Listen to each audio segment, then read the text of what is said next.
History often celebrates kings. Empires rise under powerful rulers. Armies march under banners, and nations remember the names of those who wore the crown. But there was once a society that lived for generations without any king at all. No central throne, no permanent ruler, no single voice commanding the nation. Instead, leadership appeared only when disaster struck. In moments of invasion, chaos, and fear, someone unexpected would rise. A farmer, a woman, a hesitant warrior, a man hiding in fear. None of them seeking power, yet suddenly standing at the center of history. And then, just as suddenly, they would disappear. This was a strange era in the ancient world, a time when a nation repeatedly forgot its lessons, lost its direction, and then cried out for rescue. But the deeper question is not who these leaders were. The deeper question is why the same cycle kept happening again and again. Because the age of the judges was not simply about ancient battles. It was about the fragile nature of human memory and how easily societies drift when there is no anchor to guide them. Welcome to Hidden Origins.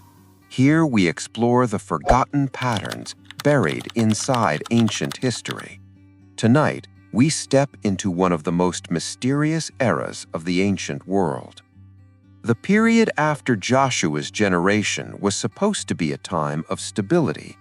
The land had been settled, tribes had established territories, cities stood behind their walls, and the memory of great victories was still fresh. But stability is a fragile thing. A generation passed, then another, and slowly something began to change. The stories that once shaped the people, the warnings, the promises, the lessons of survival, began to fade into distant memory. What had once been urgent truth became little more than old tradition. Without a unifying authority, each tribe managed its own affairs. Each region made its own decisions. What once held them together slowly loosened. At first, the changes were subtle. Neighboring cultures influenced trade, language, and daily life. Customs blended together. Religious practices began to overlap. Gradually, the boundaries between identity and assimilation blurred, and with that shift came something far more dangerous than external enemies: confusion. Because when a society forgets the principles that once defined it, it begins to drift. And drifting societies rarely notice their own decline until a crisis arrives. In the ancient hills and valleys of the land, small threats slowly gathered strength. Neighboring groups observed the fragmentation. Tribes that once acted together now struggled to coordinate even basic defense. Raids began. Crops were stolen. Villages were harassed. Trade routes became dangerous. Still, the tribes hesitated to unite. Without a central leader, decisions required agreement across many communities, each with different priorities. By the time danger became undeniable, the damage had already begun. Then came the moment that would define this era. Out of the confusion, a figure emerged. Not a king, not a noble, but someone ordinary. The people did not crown these individuals. They did not inherit power or build dynasties. Instead, leadership appeared through necessity. These leaders would later be remembered as judges. But the word can be misleading. They were not courtroom officials or legal scholars. They were crisis leaders, individuals who suddenly stepped forward when the nation was at its weakest. Their authority did not come from institutions. It came from trust, courage, and timing. When communities were desperate enough, they rallied behind whoever seemed capable of restoring order. And for a moment, Sometimes a few years, sometimes decades, peace returned. Fields were planted again. Trade resumed. Children grew up in stability. But peace carried an unexpected side effect. Memory faded. Because when life becomes comfortable, people rarely revisit the painful lessons that created that peace in the first place. Slowly, the old drift returned. Traditions weakened again. Values blurred again. And the same quiet process began repeating itself. First, forgetfulness. Then, fragmentation. Then, vulnerability. And once again, pressure from outside forces. The pattern was becoming clear, even if the people themselves could not see it yet. This was not just a political story, it was a psychological one. A cycle embedded deep within human behavior. Prosperity leading to forgetfulness, forgetfulness leading to vulnerability, vulnerability leading to crisis, and crisis forcing the rise of unexpected leaders. The age of the judges had begun, and the most remarkable stories of this era was still ahead, because the next leaders would challenge every expectation about who could guide a nation. Reluctant warriors, strategic thinkers, and individuals who would prove that leadership sometimes appears from the most unlikely places imaginable. But before those stories unfold, one truth must be understood. This was not just a stable age. It was an era balanced on the edge of repeating mistakes, and each new generation would face the same test. Would they remember the lessons of the past, or would the cycle begin again? The first generations of this era slowly learned a difficult truth. Peace does not always mean strength. In fact, peace can sometimes hide weakness. After the early crises passed and temporary stability returned, many communities assumed the danger had faded for good. Fields were planted again, markets reopened. Children grew up without memories of war. But across the surrounding regions, other groups were watching carefully. They noticed something important. Israel was not a unified kingdom. It was a collection of tribes spread across valleys, hills, and plains. Each tribe defended its own territory, and cooperation between them was often slow and uncertain. To an organized enemy, this was an opportunity. Soon, pressure returned. Raiding parties began appearing along trade routes and farmland. Some attacks were small and quick, just enough to steal livestock or grain. Others were more aggressive, designed to weaken communities over time. Farmers would work for months only to watch their harvest disappear overnight. Entire regions began living with uncertainty. And once again, the people faced the same problem they had faced before. Who would lead them? There was still no king, no standing army, no central government capable of organizing a national defense. What emerged instead was something unusual. Leadership rose from the margins of society. One of the most remarkable examples was a woman named Deborah. In a world where leadership was usually dominated by warriors and tribal elders, Deborah stood apart. She was known not for physical strength, but for clarity of judgment and wisdom. People traveled long distances simply to seek her counsel. But Deborah's role would grow far beyond giving advice. At that time, a powerful military commander named Sisera controlled a formidable army. His forces possessed something that terrified smaller communities: iron chariots. These were the advanced military machines of the ancient world. Against them, ordinary farmers and shepherds stood little chance. Fear spread quickly. Many believed resistance was impossible. Yet Deborah saw something others did not. She understood that fear itself had already defeated the people long before any battle began. So she called for a leader, a man named Barak. Barak was capable but hesitant. Like many others in this era, he understood the risks. Facing a powerful army with limited resources seemed reckless. But Deborah's confidence changed the situation. She did not simply predict victory. She reminded the people of something they had forgotten. Courage often appears only after someone takes the first step. Under Deborah's guidance, tribes that rarely cooperated began moving together again. For the first time in years, scattered communities acted as a unified force. The battle that followed surprised everyone. Sisera's powerful army, built around its feared chariots, was suddenly rendered ineffective by unexpected conditions on the battlefield. The terrain and weather shifted the balance in ways no commander could fully control. The very machines that once symbolized unstoppable power became useless. And the people who had lived in fear discovered something important. Strength does not always come from superior weapons.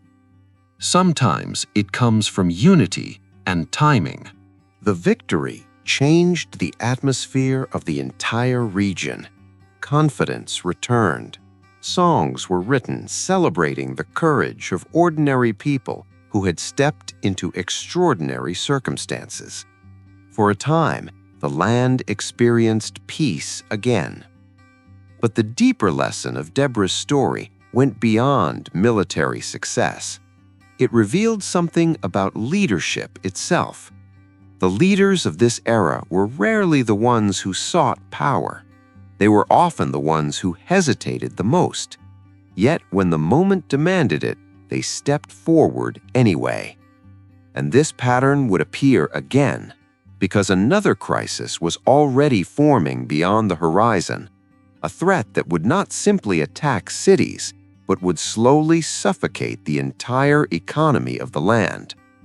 This time, the challenge would require a very different kind of leader. Not a judge sitting beneath a palm tree, not a commander gathering troops, but a man hiding in fear in the most unexpected place imaginable. And his story would prove that even the most unlikely person can reshape history when the moment arrives. But that transformation begins in the quietest of places, in a hidden corner of a farm, where a man named Gideon was about to discover that history sometimes knocks on the door of those who feel least prepared to answer it. If you want to continue uncovering the hidden patterns inside these ancient stories, make sure you subscribe to Hidden Origins and stay with us. The next chapter of this era does not begin with a confident hero. It begins with a man hiding. Across the valleys of the land, a new threat had emerged: the Midianites. Unlike traditional armies that fought decisive battles, these groups used a different strategy. They waited. Each year, just as crops reached harvest, they swept across the land like a moving storm. Livestock vanished, grain stores were emptied, entire seasons of labor disappeared in days. It was not simply invasion, it was economic suffocation. Farmers began hiding their food wherever they could: caves, pits, and remote hillsides. Communities that once lived openly now survived in secrecy. Among them was a man named Gideon. When we first encounter him in history, he is not preparing for battle. He is quietly threshing wheat in a hidden place, trying to keep it from being stolen. This small scene reveals everything about the mood of the nation. Fear had become normal. But Gideon's story begins with an interruption. A message arrives that challenges his entire understanding of himself. The message calls him something unexpected, a mighty warrior. The words sound almost absurd. Gideon does not see himself that way. His family is not powerful, his tribe is not the strongest, and the reality around him offers little reason for confidence. His response is not heroic, it is skeptical. He questions everything, the message, the timing, even the possibility that change could occur. In many ways, Gideon represents the mindset of his generation. People who have lived under pressure for so long that hope feels unrealistic. Yet transformation rarely begins with certainty. It often begins with doubt. What follows is not a sudden rise to power, but a slow and uncomfortable process. Gideon must confront his fears, test his understanding, and gradually accept a role he never sought. His first challenge is not the enemy outside. It is the fear inside his own community. Because before confronting Midianite power, Gideon must confront something closer to home, the practices and loyalties that had slowly replaced the values that once held the people together. This internal struggle reveals an important truth. Societies rarely collapse only because of outside enemies. More often, they weaken from within first. Once Gideon begins acting, something unexpected happens. Momentum grows. People who once felt powerless begin gathering around him, not thousands at first, but enough to signal that confidence is returning. Eventually, his following grows into a massive force. 32,000 men assemble, ready to confront the Midianite threat. By ancient standards, this was a significant army. But the story takes an unexpected turn. Instead of strengthening the army, the force is reduced. First to 10,000, then to only 300. From a military perspective, the decision seems reckless. Why face an enormous enemy force with such a small group? Yet the strategy behind this moment is deeply symbolic, because the victory that follows will not depend on numbers alone. Under the cover of night, Gideon's small group surrounds the Midianite camp. Instead of launching a traditional attack, they create confusion, torches, trumpets, and sudden noise breaking the silence of darkness. In ancient warfare, confusion could be more powerful than swords. Startled awake and disoriented, the enemy camp collapses into chaos. What should have been a straightforward battle becomes a disorganized retreat. The victory spreads rapidly across the land. But Gideon's story reveals something deeper than military tactics. It shows how leadership sometimes grows out of reluctant beginnings. The man who once hid his harvest in fear now leads a movement that restores stability. For a time, the cycle seems broken. Peace returns again, communities rebuild, fields flourish, trade routes reopen. But the pattern of this era has not fully disappeared, because the greatest danger does not always come during hardship. Sometimes it arrives after success. And the next generation will soon face a challenge far more unpredictable than invading armies. A leader whose strength would become legendary, but whose weakness would reveal something troubling about human nature itself. The age of the judges was far from over, and its most dramatic story was still waiting to unfold. If you want to continue uncovering the deeper patterns hidden inside these ancient histories, make sure you subscribe to Hidden Origins and join us. As the years passed after Gideon's victory, the land once again entered a familiar phase: peace. Fields were harvested without fear, villages expanded, trade routes reopened. A generation grew up without hearing the sounds of raiding armies in the night. But history had already shown that peace alone does not guarantee wisdom. Because when a society forgets how fragile its stability truly is, the old pattern quietly begins again. Gradually, unity faded. Communities became more focused on their own interests. Old influences returned. The shared sense of purpose that once held the tribes together slowly weakened. And with that weakening came new dangers. In the western regions of the land, a powerful people known as the Philistines began expanding their control. Unlike earlier raiders who struck quickly and disappeared, the Philistines were organized and persistent.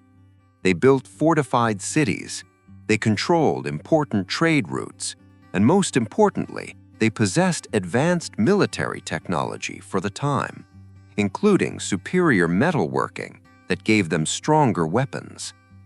Against this growing pressure, the tribes of Israel once again struggled to coordinate a unified response. Then, as in earlier crises, an unexpected figure emerged. His name would become one of the most famous in this entire era: Samson.